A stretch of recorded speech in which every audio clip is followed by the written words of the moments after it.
Hey, Nick here. I had a couple requests for people wanted to know how to remove the steering column. Now, I just put this in, but I can kind of briefly go over that a little bit. It's not hard to take it out. Right here, it's connected to the frame from the back, see? Now, I think 64 is actually attached to at the front. But these are attached at the back. There's a bracket that's connected to the steering column and it attaches here. And then there's another position on the other side, okay? So that has to come apart. Obviously, the steering coupler has to be unbolted. And you only need to unbolt it from this side to pull the steering column out.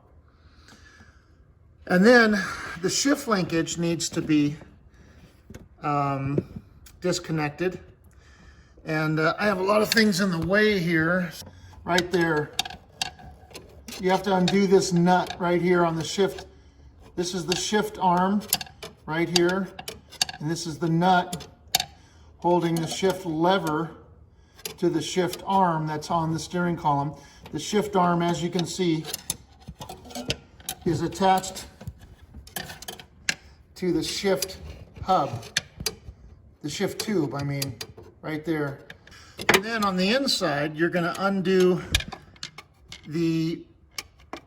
this rubber boot is held in with a bracket, and these are the bolts. Now you can see I have nuts on these because the holes were stripped, and there really wasn't anything I could do about that. So I had to put nuts on them.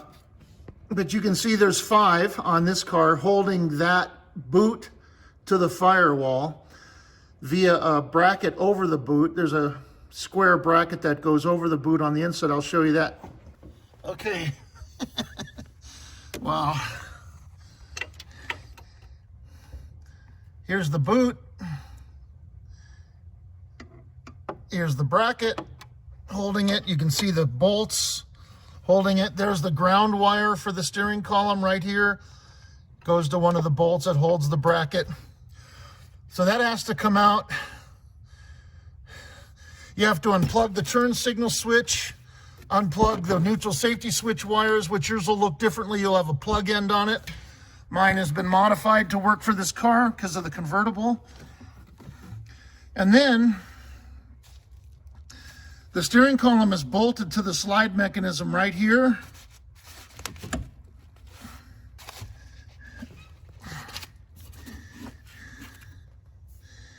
And right there, see, there's a bolt there and a bolt there, right here. Those have to come off as well. Then you can lower the steering column.